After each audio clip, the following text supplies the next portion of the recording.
Welcome to the CIB online tutorial for the application process.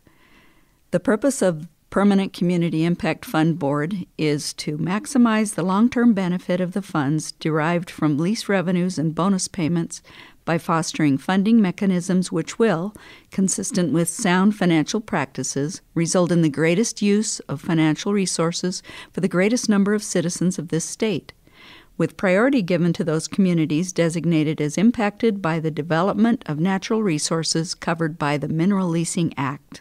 Utah is energy-rich in coal, hydroelectric, geothermal, natural gas, uranium, and crude oil. This energy is used in Utah, shipped to other surrounding states, or exported to overseas markets. In order to mitigate local impacts of major energy and mineral development on federal lands, Utah is 65% federal lands, the federal government returns half of the royalty revenues collected back to the state of origin. The royalties collected are called mineral lease funds. Because of the significant extent of federal lands in Utah, these impacts are extensive. Utah puts the funds into two general fund restricted accounts.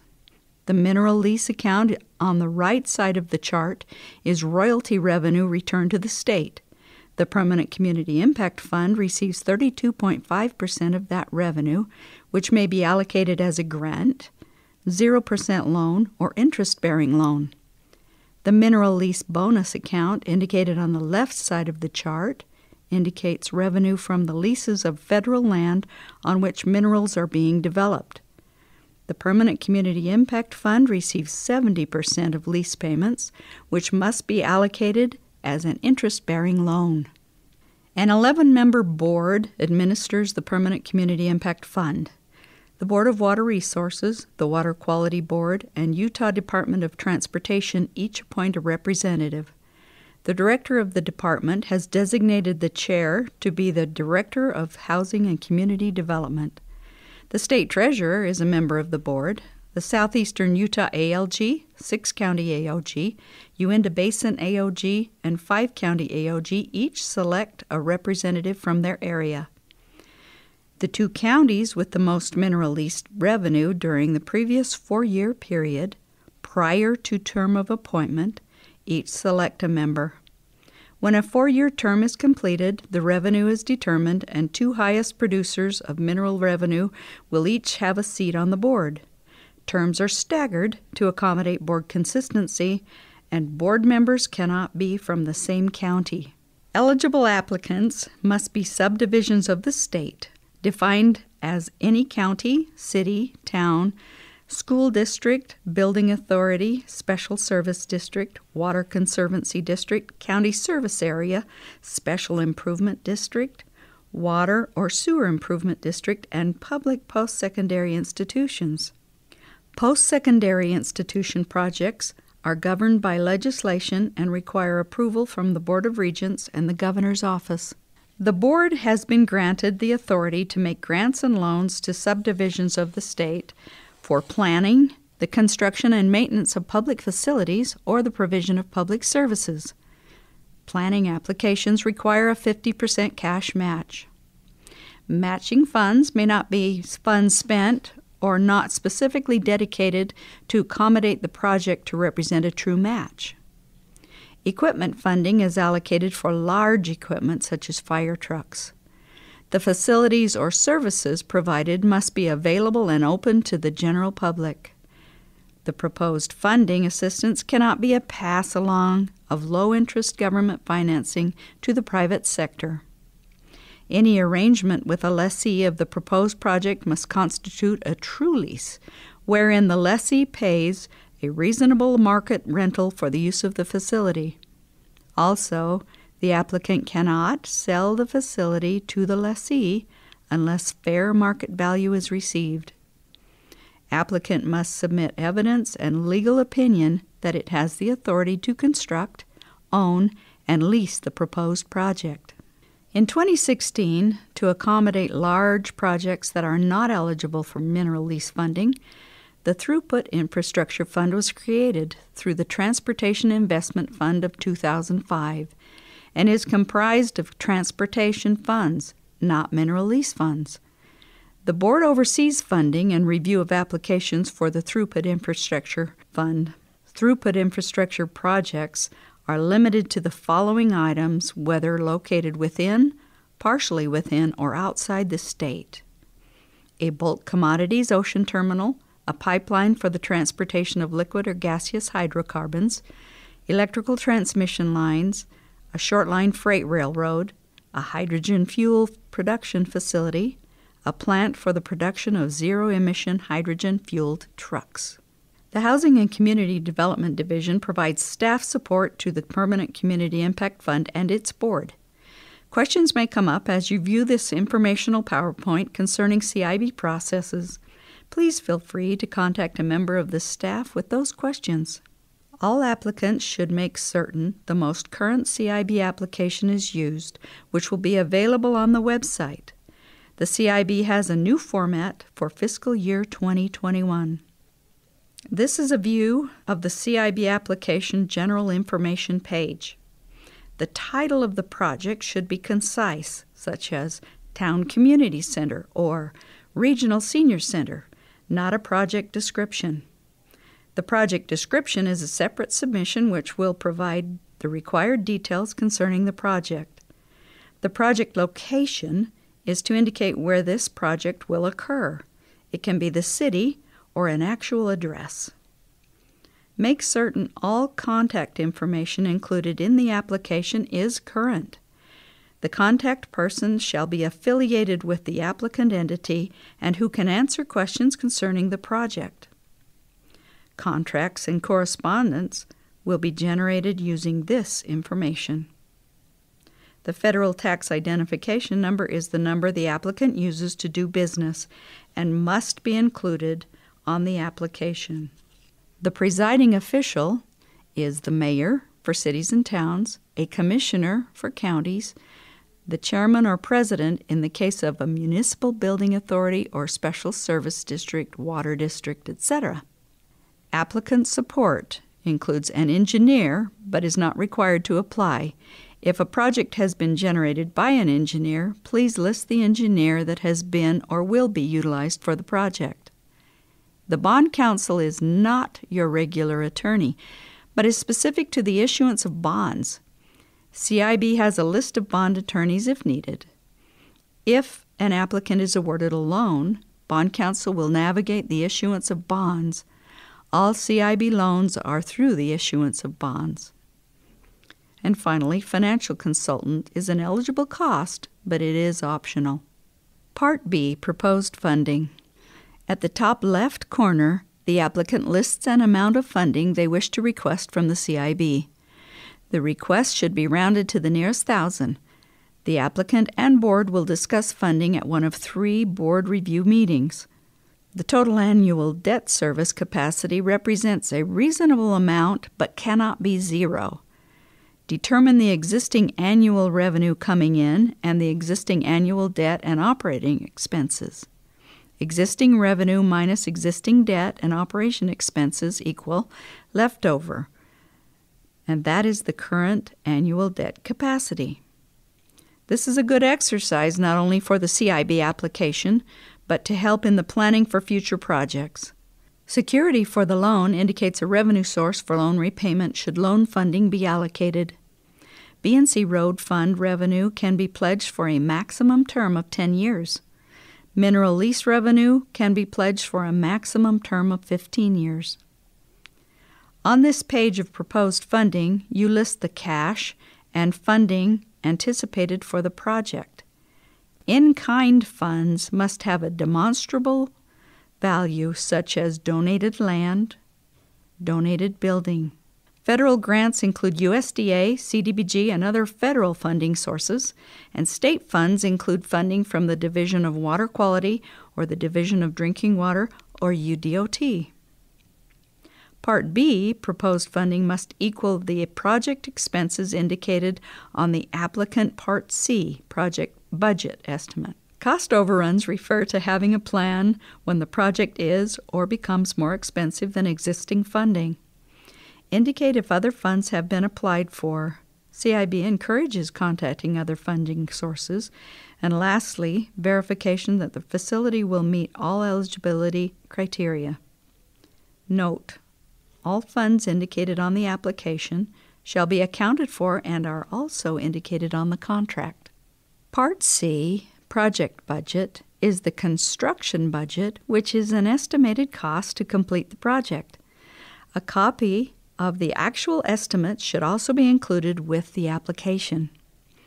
A current estimate at the time of application may prevent cost overruns and the need for supplemental funding. Engineering costs should be reasonable and prudent to the project. Engineering costs above 15% of a project usually require an explanation to the board concerning those expenses. Planning and studies, unless relevant to a construction project, require 50% cash match and is usually a separate application. Equipment means large equipment, capital equipment, such as fire trucks. Only the cost of the issuance of bonds is an eligible legal expense covered by CIB funding. Applicants should have an annual planned budget to accommodate operation and maintenance. The estimated start date should be within the next 12 months. Upon board approval, funding is set aside and cannot be allocated. Hence, projects should be at or near ready to commence. Thought should be given to establishing a replacement fund to accommodate future acquisitions. Part D is the financial information of the applicant. This information allows for the financial condition of an applicant to be reviewed by both the applicant and the board. The current year total budget for the applicant should be listed, which includes all revenue sources. The general fund is the primary fund used by a government entity. The current year total budget for the applicant should be listed, which includes all revenue sources. The general fund is the primary fund used by government entities. This fund is used to record all resource inflows and outflows, which are not associated with special purpose funds. The activities being paid for through the general fund constitute the core administrative and operational tasks of the government entity. Property tax collections should be listed for the last 5 years. If the assessed valuation is not known, call the county assessor. Knowing the assessed valuation is critical in determining general obligation debt capacity. The formula for determining the GO debt capacity is included on this application page. A general obligation bond, or GO bond, is a municipal bond backed by the credit and taxing power of the issuing jurisdiction, rather than the revenue from a given project. General obligation bonds are issued with the belief that municipalities will be able to repay its debt obligation through taxation or revenue from projects. And lastly, list the total outstanding debt of the entity and the annual debt service or repayments being made. The user fee information should be completed for water, sewer, or other projects that have a dedicated fee structure. Bonded debt summary is a list of all outstanding bonded debt of the applicant, including the purpose, amount, interest rate, date the debt was issued, due date, and who holds the bond. Subsequent lines allow for listing the yearly payment for each debt. It lists 30 years, which is the longest loan term which CIB awards, but other funding sources may go up to 40 years. Please indicate with a footnote if the bond term is longer than 30 years. This information may allow a deferral of a first payment on new loan funding, as the board may note that an existing loan will soon be retired. The signature page requires an original signature of the presiding official, not the contact person, unless they are the same. Describe the applicant and the situation at hand. This is to provide clarity concerning the applicant applying for funds, but does not require detailed history. The project description allows the applicant to provide clear project details. The description should include where the project is to occur, when it will occur, size and purpose of any building, linear feet and size of pipe in a sewer or water project, size and type of large equipment, etc. This is the scope of work presented to the board for funding consideration. This is also the scope of work for which CIB will contract and for which reimbursements may be made. Attach photos, maps, floor plans, etc. A well-written description of the project may also be read into the minutes of the public hearing, which then provides clearly that the project was discussed for the benefit and comment of the public. Finally, in the description, address why the entity is making application to CIB, which other funding sources have been considered, and include a statement of why or why not other funding sources have been pursued for the project, and the plan if CIB funding is not received. The Capital Improvements List is the first step in good project planning for CIB funding. This list should be a well-thought-out planning tool for prioritizing community projects. The list shall include the jurisdiction, summary description, anticipated date of submission to the CIB, projected overall cost of the project, and anticipated other funding sources. Projects not identified on a county's or HCD's one-year list will not be funded by the CIB unless they address a bona fide public safety or health emergency or other compelling reason. A project spanning multiple AOGs shall require full review from all associated AOGs and be included on each associated county's consolidated capital improvements list. The CIB requires all applicants to have a vigorous public participation effort. To talk clearly about the project, applicants shall hold a formal public hearing to solicit comment concerning the size, scope, and nature of any funding request to be submitted to the CIB prior to review by the board. At the public hearing, the public shall be advised that the CIB may provide financing in the form of a loan, even if the applicant is thinking to get a grant. Complete and detailed information shall be given to the public regarding the proposed project and its financing, and be documented in the minutes. The information shall include the expected financial impact to the public. The CIB may require further public hearings if it determines the applicant did not adequately disclose to the public the scope of work and the impact of the financial assistance. All applicants are required to submit a copy of any proposed application for CIB funding assistance to the applicable Association of Governments, or AOG, 2 weeks prior to submission. In 1998, the state legislature established a requirement that each municipality and county in Utah develop and adopt a plan for meeting the housing needs of moderate-income persons. In 2019, the state legislature introduced a bill modifying the requirements. All applicants are required to submit a brief description of their efforts to meet those affordable housing planning requirements. Do not send the whole plan. Additional information regarding these plans may be obtained from the Housing and Community Development Division.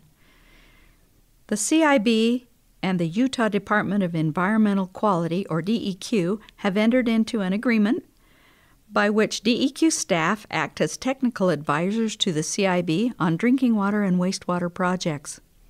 All applicants for proposed drinking water and wastewater projects must provide sufficient technical information to DEQ to permit detailed technical review of the project, which includes the completion and submission of the DEQ supplemental form with the CIB application to the DEQ. The CIB will not act on any drinking water or wastewater project application unless such a review is received from DEQ. The CIB will not participate in the financing of non-culinary water projects where the primary beneficiaries are individuals, for-profit corporations, associations, private nonprofit organizations, stock companies, or other entities not specifically defined as eligible applicants.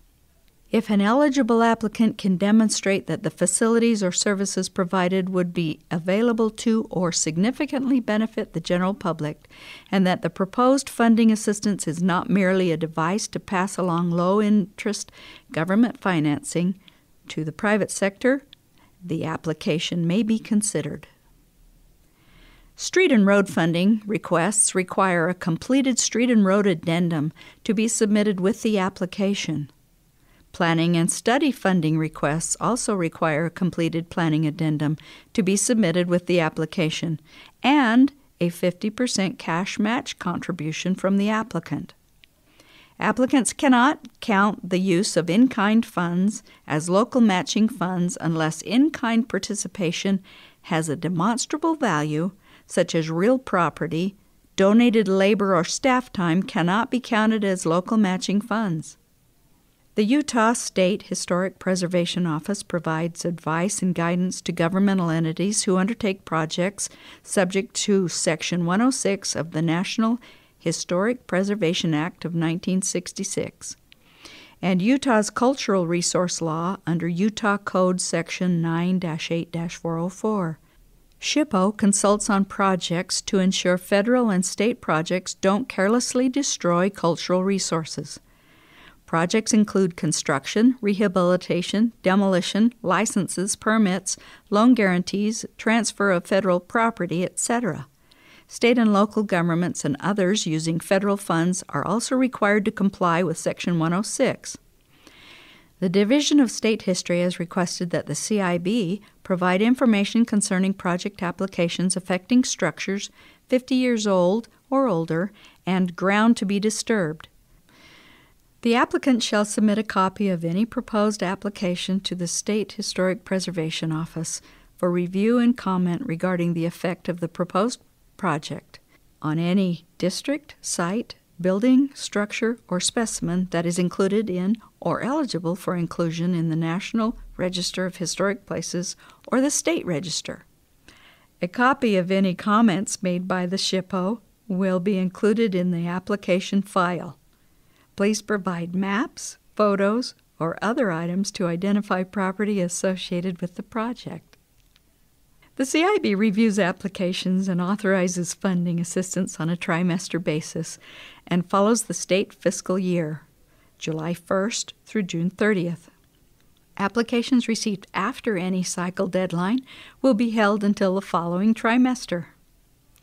Applications for municipal planning and studies with a funding request of under $50,000 are reviewed and authorized for funding by the Utah Community Development Office staff on an expedited basis.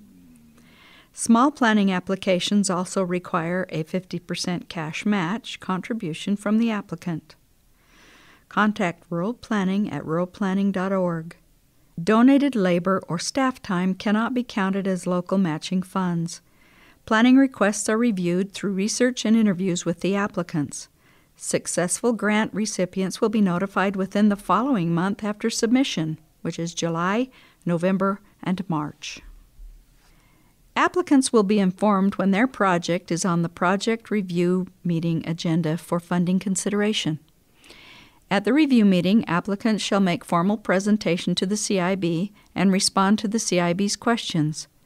The board may deny the application due to statutory ineligibility or if the project has been funded through a different source. They may place the application on the pending list for consideration at a future project review meeting. The board may request further information on the particular application. Or they may place it on the priority list in the terms and amounts the board determines for final authorization at the funding meeting. The board may also suspend the rules and fund at the review meeting, but this is only for bona fide health or public safety emergencies or other compelling reasons. No funds shall be committed by the CIB at a project review meeting unless there is a bona fide public health or safety emergency or other compelling reason.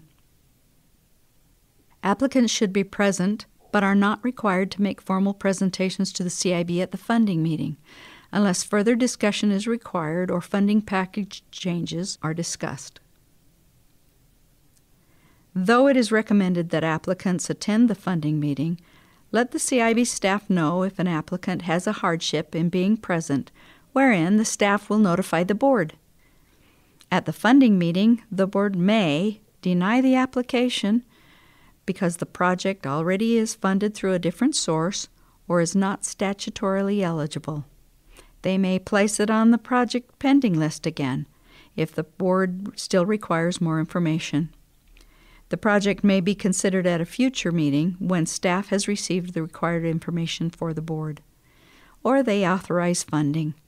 All expenses within the scope of the project are eligible for reimbursement from the date of authorization. If for some reason the project may not proceed, the applicant may withdraw the application at any time prior to funding distribution. Special consideration is an adjustment made to the board's normal protocol of funding at the trimester funding meeting to make allowances for any adverse circumstances. For example, a water system explosion, fire station burned down, expedition of project, or instances of bona fide emergency. The CIB application package is submitted to the board through a digital tool. All items are individually labeled and attached. Please do not submit the application as one long PDF document. Review all information for accuracy prior to submission. Have another person review the application prior to submission. And thank you. When a project receives funding authorization, the CIB does not deposit funding in total to an entity's account.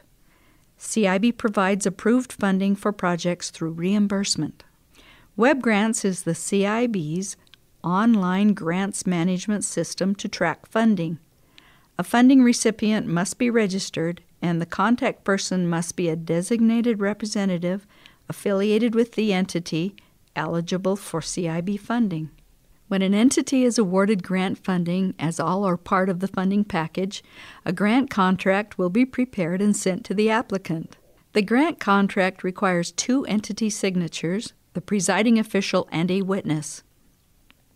The signed original contract will be returned to CIB, and a completed numbered contract will be sent to the funding recipient. The CIB grant contract is a 2-year contract. It may be extended through a contract amendment if there is a justified reason. Please notify CIB prior to contract expiration. The situation will be assessed and the contract may be extended for up to 1 year. All funding information presented on the CIB application is transferred directly to the grant contract. Whatever is indicated on the application and approved by the board shall be accounted for in that grant contract. This is the view of the CIB contract signature page. The funding recipient is referred to as the contractor. The grant contract requires 2 contractor signatures from the entity located on the left side, which is in green, meaning go, of the signature page. The signatures included are the presiding official and a witness affiliated with the entity. The right side, which is red, meaning stop, is for the state. Do not sign the right side. A loan authorization letter will be provided to each recipient of a CIB loan. The loan authorization will be specific to the revenue source as there are different requirements. The recipient should review the process with their selected bond counsel. If the project is delayed, please notify CIB with an update. Not all loans require a conference call, but if necessary, the call is set up by the entity or their bond counsel. During the conference call, requirements will be discussed and a possible closing date may be established. All funding required for the completion of the project, applicant cash, the CIB grant and loan, and other funding should be placed in the construction escrow at time of closing. Some funding sources may not place their funds in the construction escrow and thus must be accounted for. Reimbursements may commence after the loan is closed for invoices within the scope of work. If all funding of the project is not in the construction escrow, reimbursements may be allocated on a percentage basis. At the loan closing, a construction escrow account PTIF number will be provided. A PTIF account with the state treasurer is cost-effective, but it is the entity's choice. This is a sample of the one-page reimbursement form utilized for grant funds which are not in a construction escrow. Funds not placed in a construction escrow, usually under $100,000, are reimbursed by check. Reimbursement documentation must be included with the completed reimbursement form, which includes a copy of the form, a copy of the invoice to be paid, and a copy of the entity's checks paying the invoice. The entity pays the contractor. CIB reimburses the entity. This is a view of the listing page to list the invoices and amounts for reimbursement of funds not in a construction escrow. This is a view of the 3-page reimbursement form utilized for funds which are in a construction escrow. Funds in a construction escrow are reimbursed by wire transfer. Reimbursement documentation must be included with the completed 3-page reimbursement form. A copy of the form, copy of invoice to be paid, and copy of check paying for the invoice. Page number 2 of the 3-page reimbursement form for funds in a construction escrow is for the CIB to sign. Do not sign. Ignore this page. Put your pen down. This is a view of page 3 of the construction escrow reimbursement form. The entity may list the invoices as illustrated on the sample form or write "See attached" and attach an itemized list or spreadsheet. Note, the line in this example, which has 7777, is actually where the entity will put the state treasurer's PTIF number for this project. The PTIF number of the construction escrow, where the project funding is placed, will be provided at the loan closing. It likely won't be 7777. The entity's general account or checking account, which are the lines after the construction escrow PTIF, is the entity's checking account utilized for the project expenses. The entity pays the contractor and is where the funds from the construction escrow PTIF will be wire transferred. Please contact CIB if you have reimbursement or contract questions. There are 3 items that must be included in every request for reimbursement: the CIB reimbursement form, signed, a copy of the invoices to be paid, a copy of the check paying the invoice. Incomplete reimbursement requests, no form, no copy of invoice, no copy of check, will be held pending complete documentation. The Permanent Community Impact Board authorizes funding for a project. Funding is not given to an entity. The scope of work for any project is culled from the application, wherein the applicant has described the project. Expenses outside the contracted scope of work are not eligible for reimbursement. When the project is complete, the entity notifies CIB and the construction escrow is closed. Expenses must be capital expenses within the scope of work to be reimbursed. Travel to the CIB review meeting or CIB funding meeting has been deemed as not an allowable expense. Consumable items such as food, office supplies, etc. are also not capital costs and therefore not reimbursable. Mineral lease funding has been authorized by the Permanent Community Impact Fund Board for a specific project, and a remaining balance cannot be allocated to another project. Applicant cash for the project shall be spent first, then CIB loan funds, and they are spent before grant funds. Thus, funds remaining are grant funds and recaptured to the mineral lease fund upon completion of the project. Please review the list of requirements and make certain all required components are attached to expedite reimbursements. When there are missing components, the reimbursement will be delayed or withheld. If the entity has not established a procurement policy, the policy established by the state will be followed. If the entity has established their own procurement policy, they can include additional requirements but cannot omit the state requirements. All entities should review the Utah Procurement Code to ensure compliance. It is the responsibility of the entity to be compliant. And finally, the CIB provides funding for eligible projects and it is the intent of the Board that those projects shall be completed and usable with the available funding. Applicants are encouraged to contact the CIB staff with questions concerning the funding requirements. Thank you for taking the time to review the CIB process. Please contact the CIB staff if you have additional questions, and thanks for your time.